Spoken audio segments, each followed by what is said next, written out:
আজ আমি যখন আলমডাঙ্গায় আসি তখন আমি সবার আগে জানতে পারি যে আমার আলমডাঙ্গায় চাঁদাবাজি হয়। আমি জানতে পারি এর জায়গায় পীর যারা এসছে তারা এখন চাঁদাবাজি করে।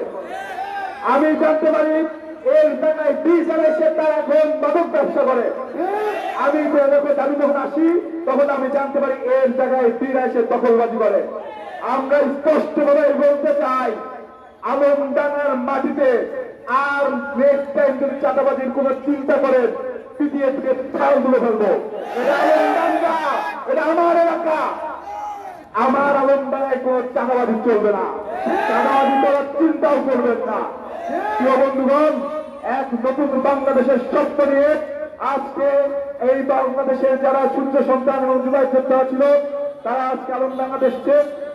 আমি প্রত্যাশিত করেছিলাম আপনারা আমাদেরকে বরণ করে দেবেন, আপনারা বরণ করে নিয়েছেন, ধন্যবাদ জানাই আপনাদেরকে। আর আগামী দিনে এনসিপির নেতৃত্বে চাঁদাবাজ মুক্ত, দখলবাজ মুক্ত, মাদক ব্যবসায়ী মুক্ত ইনশাআল্লাহ আলমডাঙ্গা আমরা গড়ে তুলব। ধন্যবাদ সবাইকে। আসসালামু আলাইকুম।